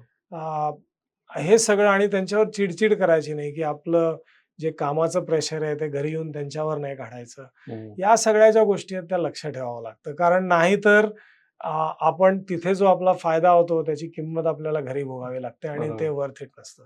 ॲब्सोल्युटली. आणि माझ्या मते आय थिंक वाईफचा सपोर्ट, फॅमिलीचा, मुलांचा याला खूप गरजेचं आहे. ॲब्सोल्युटली. आणि स्पेशली जेव्हा तुम्ही हायरार्कीनी किंवा हेरिडिटरी बिझनेस फॅमिलीतले नाही. बरोबर. तुम्हाला हे माहिती आहे, की लेट्स से सकाळी जाऊन संध्याकाळी येतो माणूस घरी, है बरोबर. ना? आणि एकदम 6-6 महिने गायब किंवा 18 तास काम करणं it is very, very important. फारच अवघड होतं. मग या सगळ्यामध्ये फेलियर पण आले असतील? फेल्युअर्स खूप येतात. म्हणजे फेल्युअर्स छोटे फेल्युअर्स असतात आणि मोठे फेल्युअर्स एखादा असतात. मोठा फेलियर शेअर करा ना? हां, मोठे फेल्युअर्स म्हणजे आता या शेवटच्याच कंपनीत सांगतो. अ, एक 2019 साधारण 2020च्या आसपास आमच्याकडे 2 महिन्याचे पैसे उरले होते. हं, पण मला हे कोणालाही सांगता येत नव्हतं. आम्हाला दोघांना फाउंडर्सना माहिती होतं. इन्व्हेस्टर्सना सांगू शकत नाही, एम्प्लॉईजना सांगू शकत नाही, कस्टमर्सना सांगू शकत नाही. आणि आम्ही म्हणजे विचार करत होतो, की हे सगळं करूनही सगळ्यांचे पैसे सुखरूप असले पाहिजेत. सो आम्ही एम्प्लॉईजचा पगार नेहमी वेळेवर दिला. कधी-कधी आमच्या स्वतःच्या बँक अकाउंट्समधनं ते पैसे काढून दिले. हं, म्हणे कोणालाही माहिती नव्हतं, हं, की त्या स्थितीला कंपनी गेली आहे. तर त्यावेळी आम्ही जे काही निर्णय घेतले, तर आम्हाला पिव्हट करावं लागलं आणि त्या पिव्हटमधनं बाहेर यायला थोडा वेळ लागत होता. पण त्याच्या आधी ती कंपनी बुडतेय की जगतेय हे आम्हाला माहिती नव्हतं. आणि ते नोव्हेंबर 2020ला आम्हाला शेवटी 1 महिन्याचे पैसे उरले होते. त्याच्यानंतर बेसिकली कोविडचं इफेक्ट्स यायला लागले. आमचं ट्रॅव्हल कमी झालं, कॉस्ट कमी झाल्या आणि ऑर्डर्स तिप्पट झाल्या. हं. आणि त्याच्यानंतर आमची कंपनी 3 पट ग्रो झाली वॉव! कोविडमुळे. कारण बऱ्याच लोकांना लॉयल्टी प्रोग्राम्स हवे होते. कस्टमर रिटेन्शन फार महत्त्वाचं होतं. पण हे इन्फ्लेक्शन जे आहे ते आम्ही त्यावेळी प्रिडिक्ट करू शकत नव्हतो. आम्ही म्हणजे लिटरली की आता बंद करा. कधी बंद करायची. तर त्यावेळी तुम्हाला स्वतःचं भान ठेवता आलं पाहिजे, की आपण कितीही झालं तरी त्याच्यात मी पॅशन म्हणतो, हं, की हे डिस्पॅशनेटली बघायचं. हं, थोडं निर्विकारपणे तुम्ही बघायचं, की ठीक आहे काय होईल? अगदी वाईटात वाईट कंपनी बंद पडेल. प्रयत्न आपण पूर्ण करायचे, हताश व्हायचं नाही. नेहमी जिकिरीने लढत राहायचं. पण जर मेलो तर फार पर्वा नाही करायची. हं. हे जे डिस्पॅशनेटपणा आहे, तो फार महत्त्वाचा आहे. मग हाच कॉन्सेप्ट तुमचा स्ट्रेस मॅनेजमेंटचा आहे का? स्ट्रेस मॅनेजमेंट करता फार महत्त्वाचा आहे. कारण एकदा तुम्हाला हे लक्षात आलं, की हे माझं पूर्ण आयुष्य नाही. हं, हे माझा आयुष्याचा छोटा भाग आहे. हं, तेव्हा थोडासा स्ट्रेस कमी होतो. हं. आणि असा काय तुम्ही एक प्रिन्सिपल फॉलो केलाय? कारण 30 वर्ष सस्टेन राहणं एंटरप्रेन्योरशिपमध्ये, एकामागे एक बिझनेस आणि अनसर्टनिटी एवढ्या, स्ट्रेस एवढं, आहे ना, फेलियर्स एवढे. काय वाटतं, की असं मागं वळून पाहिल्यावर काय वाटतं, की असे काय स्किल होती तुमच्यामध्ये, की ज्याने तुम्हाला एवढं इंटॅक्ट ठेवलं अजून? सो मनाची स्थिरता ही थोडीशी महत्त्वाची असते हं, आणि थोडासा पर्स्पेक्टिव्ह पण. मला एक कोणीतरी साधारण 2000 साली एक पर्स्पेक्टिव्ह दिला होता, हं, की तुम्हाला कुठलंही स्ट्रेस आलं, की हा विचार करा, की या विषयावरनं हम्म, तुम्ही 5 किंवा 10 वर्षांनी पण स्ट्रेस राहाल का? हम्म, आणि जर उत्तर नाही असेल तर स्ट्रेस घेण्यासारखं काही नाहीये. हम्म, कारण बरेचसे स्ट्रेसेस जे आपले असतात ते फारच टेम्पररी असतात हम्म. आणि आपण उगीच त्यांना मोठं करत जातो.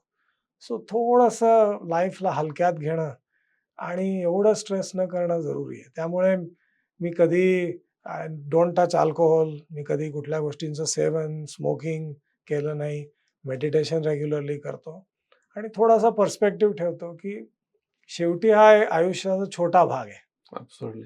त्यामुळे पैसे कमवायचे आहेत, यश मिळवायचंय, पण ते नाही मिळालं तर ठीक आहे. म्हणजे असं काय एवढं त्याला वाईट वाटून नाही, घेण्यासारखं नाही. तुम्ही कॅज्युअली यू सेड मेडिटेशन करतो, हम्म, पण मला स्वतःला गेले 10 वर्ष मी मेडिटेशन करतोय. हम्म. मेडिटेशनने इतका फरक पडतो, बिलकुल. अनकॉन्शियसली कळत नाही आपल्याला, पण क्लॅरिटी ऑफ थॉट, स्ट्रेसमध्ये रिलॅक्स राहणं, लिसनिंग स्किल्स, ह्या सगळ्या फक्त आणि फक्त, कारण मी खूप हायपर होतो, म्हणजे एकदम हायपर मुलगा असायचो, पण हम्म. मेडिटेशन नंतर हे कम्प्लिटली बदललं. हो ना. मे बी ती एक हॅबिट तुमची असेल, की तुम्हाला सस्टेन्ड ठेवलंय 32 वर्ष. बरोबर. अजून अशी काय हॅबिट आहे का तुमची?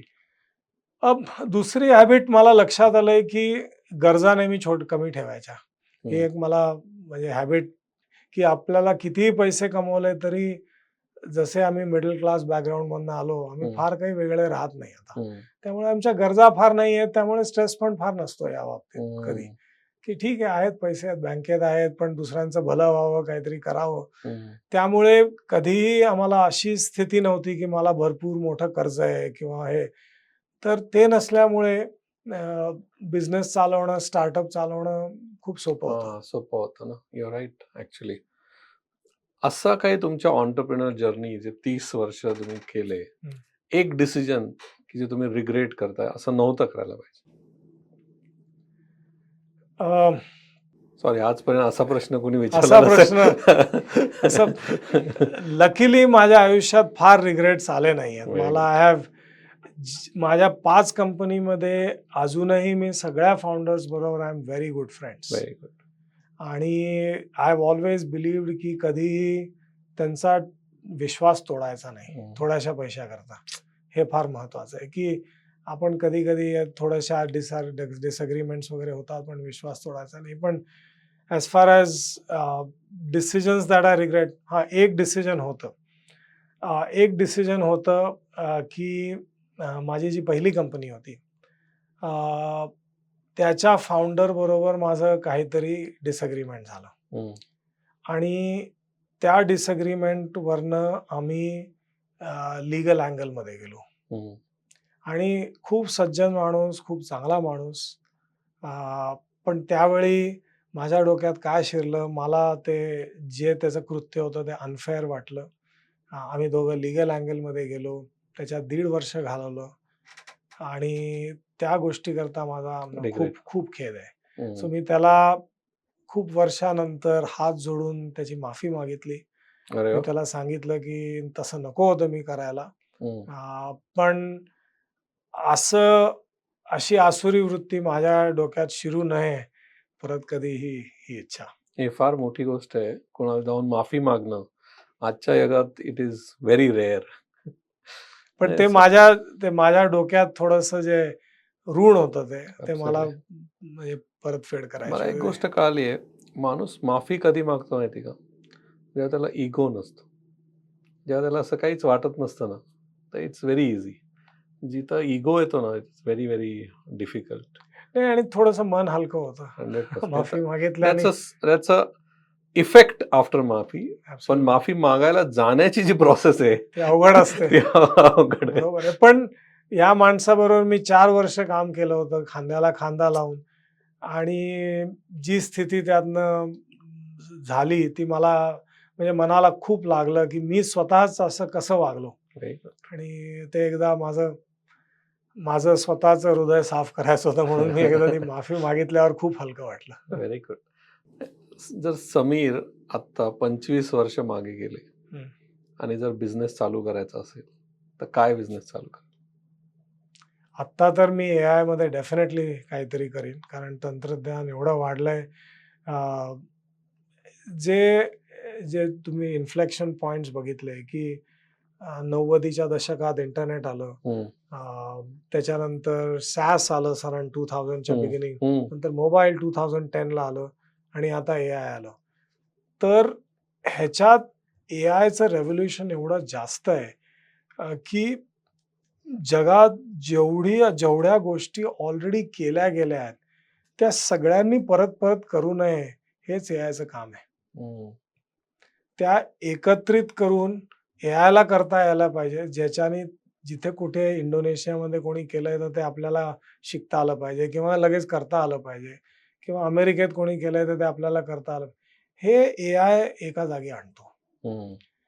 आणि हे म्हणजे ह्युमन हिस्ट्रीमध्ये एक ज्याला इन्फ्लेक्शन पॉइंट म्हणतो ते आहे.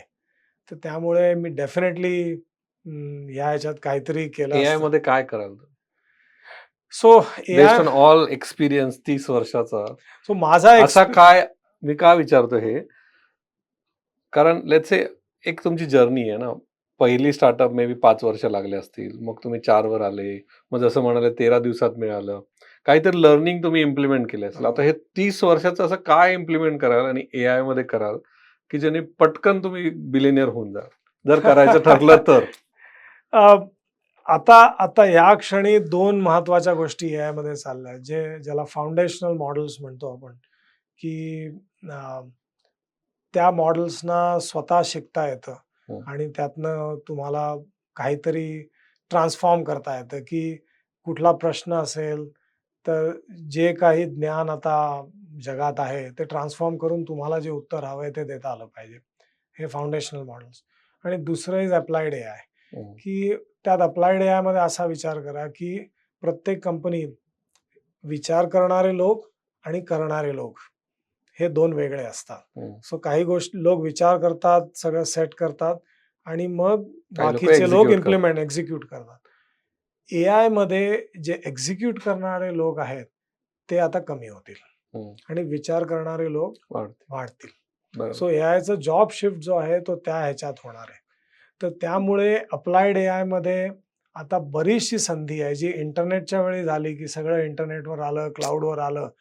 तेच आता एआय वर्ल्डमध्ये ऑटोमेट होणार आहे. मग तुम्ही अप्लाय AI ला कराल का LLMs मी मध्ये प्रॉब्ली अप्लाइड एआयमध्ये करीन. अच्छा आणि स्पेसिफिक आता इंटरनेटच्या वेळी फॉर एक्झाम्पल मेडिकल ट्रान्स्क्रिप्शन आलं किंवा असे जे हो जॉब्स आले, तर सिमिलर आता गोष्टी ट्रान्सफॉर्म व्हायला लागतील.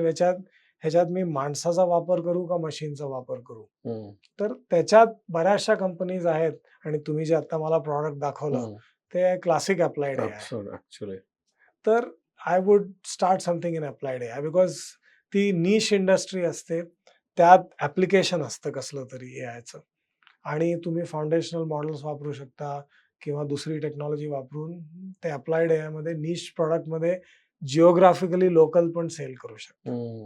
फाउंडेशनलला थोडं फंडिंग रेज करावं लागतं. ऍक्च्युली आणि इट्स अ ते लॉंग टर्म ते प्रत्येक माणसाला जमेल असं नसतं. जमणार नाही आत्ता आपण AI बद्दल बोलतोय 1-2 प्रश्न AI वर की एखादं AIचं स्टार्टअप हं.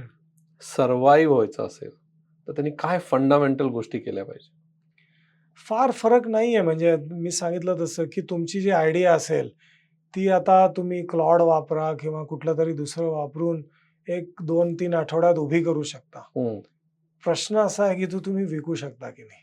हम्म, सो शेवटी जो आपण सुरुवातीला प्रेमिस, की प्रॉडक्ट इज 20% आता आय वुड से की प्रॉडक्ट फक्त 5% राहिलंय. हम्म. बाकीचं ते 95% आहेच तुमचं आहे पण यश ते तर करावंच लागणार आहे. त्याला विकावं लागेल, मार्केट करावं लागेल, त्याला सपोर्ट करावं लागेल, त्याला बेसिकली रिपीटेबल बनवायला लागेल. रिपीटेबल बनवावं लागेल. ते सगळं करावंच लागणार आहे. तर त्यामुळे त्या गोष्टी ज्या आहेत त्या बदलल्या नाही आहेत फार.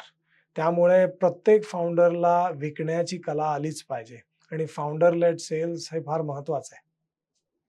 तर असा कधी विचार केलाय have you given a thought की पुढच्या 5 वर्षात कुठल्या स्किल्स या रिलेव्हेंटच असतील किंवा वाईप आउट होऊन जातील किंवा कुठल्या इंडस्ट्रीज रिलेव्हेंट नसतील केलाय काय विचार सो असा मी खूप खोलवर विचार नाही केला, पण मी हा जो बेसिक जो थिंकर वर्सेस डुअरचा जो कॉन्सेप्ट आहे, हम्म, की जे डुअर जॉब्स आहेत, ते हळू-हळू कमी होणार आहेत. हे तर हम्म, नक्की आहे. आणि ज्या गतीने सगळे एक्सपर्ट्स प्रिडिक्ट करतायत त्या गतीने कदाचित नाही होणार, पण होणार नक्की आहे, हे अगदी नक्की आहे. So I will give you a simple example.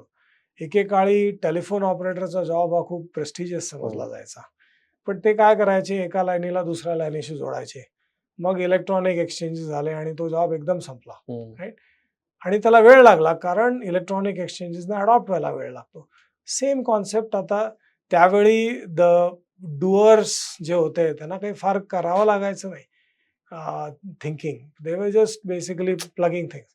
तोच कॉन्सेप्ट आता ह्याच्यात आहे. त्यामुळे मी हा विचार नाही केला की कुठली स्पेसिफिक इंडस्ट्री, पण हे नक्की माहिती आहे की थिंकर वर्सेस डुअर मध्ये डुअरचं काम कमी होणार आहे, जास्त थिंकिंगला काम जाणार आहे. आणि ज्या हेवीली रेग्युलेटेड इंडस्ट्रीज आहेत त्यांना कदाचित कमी इफेक्ट होईल, जसं हेल्थ केअर आहे किंवा त्यांना कमी इफेक्ट होईल कारण त्यात रेग्युलेशन्स असतात. पण जे अनरेग्युलेटेड इंडस्ट्रीज आहेत त्यात तुमचं जे एज्युकेशन आहे, विचारसरणी आहे, ती सगळी थिंकरकडे न्या, तेव्हा तुमचा फायदा आहे. एक्झॅक्ट. मग लास्ट क्वेश्चन याच्यावरच विचारायचं आहे. एज्युकेशन, एआयचं हे डिस्रप्शन येत आहे, तुम्ही म्हणाला वन्स इन लाईफ टाईम आहे ना, हे सगळं मोठं आहे.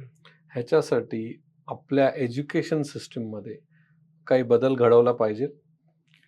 आता घडवला पाहिजे, पण हे म्हणजे तुमच्या हातात दिलं तर काय कराल तुम्ही? नाही, माझ्या हातात दिलं तर सगळ्यात आधी लोकांना विचार करायची क्षमता ही वाढवलीच पाहिजे. प्रत्येक मूल हे त्याच दृष्टीने विचार करतं हे बरोबर नाही. त्यामुळे त्यांच्यात जी खुबी आहे ती जास्तीत जास्त वाढवणं किंवा त्या बाबतीत त्यांना विचार करता येणं हे फार महत्वाचं आहे.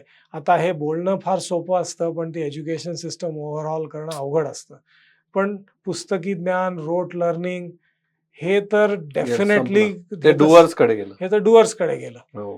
आणि जी इंग्रजांनी पद्धत आणली ती सगळी डुअर्सचीच पद्धत होती. ती आपण थोडीशी बदलली पण खूप बदलली नाही. तर ती आता थिंकर्सकडे की कुठलाही प्रॉब्लेम सॉल्व्ह करायचा आहे, त्या प्रॉब्लेम सॉल्व्हिंगवर फार महत्व, किंवा कम्युनिकेशनवर, की प्रत्येक माणसाला आपल्यात काय खूबी आहे ही विकता आलीच पाहिजे. Yes, completely agree. आणि मला असं वाटतं की अजून एक स्किल खूप महत्वाची आहे, ते म्हणजे कॉम्प्रिहेन्शन. कारण नॉलेज एवढं आहे, त्यातनं काय कॉम्प्रिहेंड करायचं, काय घ्यायचा अर्थ, हे स्किल बऱ्याच लोकांमध्ये नसतं. खूपच. सो तू म्हणलास तसं संक्षिप्तपणा, की कुठलीही गोष्ट मी 10 गोष्टी ऐकल्या त्याला संक्षिप्त करून 2 शब्दात किंवा 2 लाईनीत मला जर कोणाला सांगता आलं, ही कम्युनिकेशन स्किल फार महत्वाची. आपण आता पॉडकास्टच्या एंडकडे आलोय. ओके. काही मी तुम्हाला प्रश्न विचारेल, काही रॅपिड फायर करू, पण काही शॉर्ट मध्ये मला आन्सर पाहिजे, तुम्ही देऊ शकले तर. एक बिलीफ तुमचा जे तुमची लाईफ चेंज केली आहे, काय अशी तुमचा एक बिलीफ? एक बिलीफ म्हणजे always keep your needs low. आणि if you keep your needs low, then you can take risk you can sleep well at night. Perfect. And what does success म्हणजे काय आहे तुमच्यासाठी? फॉर मी सक्सेस म्हणजे छोटंसं मी जे झाड लावलंय ते मोठं होऊन लोकांना त्याचा उपयोग होणं, फळं मिळणं, हे माझ्याकरता सक्सेस आहे. आणि फाउंडरला एक लाईन मध्ये किंवा एक सेंटेन्स मध्ये काय सजेस्ट कराल एखाद्या फाउंडरसाठी? सारखा विचार करत राहा की आपल्या कस्टमर्सचं आयुष्य कसं आपल्याला सुधारता येईल. फार महत्वाचं. आणि जर तुम्ही एक 20 वर्षाचे समीर आपला हा पॉडकास्ट बघत असता तर काय एक गोष्ट घेतली असते याच्यात? एक तर खूप सॅटिस्फॅक्शन मिळालं असतं की मी 20 वर्षाचं किंवा ग्रॅज्युएट होताना जे स्वप्न पाहिली होती त्या बऱ्याचशा स्वप्नांची पूर्ती झाली आहे. त्यामुळे मी त्याबद्दल म्हणजे आभार मानतो. Other than that I think म्हणजे बरंचसं सॅटिस्फाईंग लाईफ असं झालेलं आहे माझं. Very good. आणि ॲज अ समीर काय लिगसी तुम्ही मागे ठेवू इच्छिता? म्हणजे व्हॉट इज एक काय तुमचं असं वाटतं की समीर नाव घेतलं की असं हे लिगसी राहिली पाहिजे? लेगसी म्हणजे असेच नवीन नवीन ऑन्ट्रप्रिनर्स येऊ देत हीच आमची इच्छा. त्यामुळे ग्रोथ ऑक्सिजन मध्ये पण आम्ही तोच प्रयत्न करतोय. आणि आधीच्या कंपनीजमध्ये पण आम्ही इनफॅक्ट आत्ताच एक कंपनी 200 मिलियनला विकली गेली. तो फाउंडर माझ्या कंपनीत काम करायचा. अरे वा. तर त्याला मेंटर केलेलं. त्याला मेंटर केलं होतं. वाव. सो तो अजूनही that's a big satisfaction. It's a big satisfaction. एक असं काही ब्रुटल सत्य आहे स्टार्टअप आणि फाउंडर इकोसिस्टम मध्ये कोणीच बोलत नाही. मी सांगितलं, the only reason you do business is for money, not passion. And most people don't talk about that. Don't talk about. आणि तुमचं असं मानणं आहे का की स्मार्ट फाउंडर्स असतात तरी ते फेल होतात का? कारण ते अष्टपैलू नसतात. हम्म. ते एकाच पैलूत खूप स्मार्ट असतात, खूप टेक्निकली स्ट्रॉंग असतात, पण फाउंडरला ऑलराऊंडरच व्हावं लागतं, हम्म. म्हणून ते फेल होतात. आणि तुम्ही असं पाहिलंय का की फाउंडर्स खूप बिझी असतात पण प्रॉडक्टिव्ह नसतात, का होत असेल असं? त्याचं कारण आहे की त्यांना 10 गोष्टींमध्ये खेचलं जातं आणि त्या कुठल्या गोष्टींना प्रायोरिटाईज करायचं, कुठे नाही म्हणायचं हे त्यांना जमत नाही. आणि इंडियन फाउंडर्स किंवा स्टार्टअप्स ग्लोबल फाउंडर्सच्या मागे आहेत बरेचसे, म्हणजे आता काही चांगले पण आहेत. काय असेल रिझन याच्यासाठी? इंडियन फाउंडर्स जे मी अमेरिकेत बघितले त्यांनी अशा कंपनी सुरू केल्या ज्या जागतिक स्तरावर खूप मोठ्या आहेत. हो. त्यामुळे मी असं नाही म्हणणार की इंडियन फाउंडर्स हे मागे आहेत, हम्म. पण हे खरं आहे की इंडियन इकोसिस्टममध्ये त्यांना तेवढं ग्रो करायचा वाव नाही आहे. हम्म. तर इंडियन फाउंडर्स हे मागे नाही आहेत, पण अजूनही आपली सिस्टम इकोसिस्टम. इकोसिस्टम अजूनही Absolutely ज्याला right. सोशलिस्ट इरा म्हणा, जे काय जो माइंडसेट आहे You're absolutely right. त्याच्यात आपण अजूनही खूप वाव देऊ शकत नाहीये कंपनीला. शेवटचा प्रश्न याच्यामध्ये आणि आपण रॅपिड फायर करूया की एक कुठली गोष्ट फाउंडरनी इमिजिएटली स्टॉप करायला पाहिजे? सगळं स्वतःवर घेणं, डेलिगेट करणं हे फार महत्वाचं आहे. परफेक्ट. आपण रॅपिड फायर करूया. तुम्हाला चूज करायचंय किंवा वन वर्ड मध्ये आन्सर द्यायचं Okay. ट्राय करा. IIT और MBA? IIT, इंडिया और silicon valley? Silicon valley, product और डिस्ट्रीब्यूशन? डिस्ट्रीब्यूशन, फाउंडर और इन्वेस्टर? फाउंडर, स्पीड और परफेक्शन? स्पीड, आणि लास्ट रेव्हेन्यू का व्हॅल्युएशन? रेव्हेन्यू. आणि आपण इथूनच सुरुवात केली होती की रेव्हेन्यूवर फोकस करा, Absolutely. व्हॅल्युएशनवर नाही. But thank you so much Sameer, You're welcome. Came to this podcast. Thank you so much. Thank you so much Sagar. तर आपण आज समीर सरांकडनं इतकं काही शिकलो, प्रॉडक्ट रिलेटेड, त्यानंतर सिलिकॉन व्हॅली, इंडिया रिलेटेड. पण मला काही हे एक 10-12 लेसन्स खूप महत्त्वाचे वाटतात. पहिला म्हणजे त्यांनी हा मिथ ब्रेक करायला सांगितला आणि सांगितलं की बिझनेस हा फक्त आणि फक्त पैशासाठी केला जातो. बिझनेसमध्ये सेल्फ इंटरेस्ट, सेल्फ मोटिवेशन खूप महत्त्वाचं असतं. आणि सगळ्यात महत्त्वाचा स्किल किंवा महत्त्वाची एक कडी बिझनेसची ती म्हणजे तुमची टीम असते. त्यामुळे टीम हायर करताना तुम्हाला खूप लक्ष देऊन आणि चांगली लोकच हायर करायला लागतात. त्यांनी रिस्कबद्दल फार छान सांगितलं. रिस्क घ्या पण कॅल्क्युलेटेड. त्यांनी सांगितलं जेव्हा तुम्ही एखाद्या कड्यावरनं उडी मारताय तर अशी कड्यावरनं डायरेक्ट उडी नका मारू. त्याच्यामागे रोप आहे का, किती खाली आहे, हे सगळं बघून तुम्ही ती उडी मारा.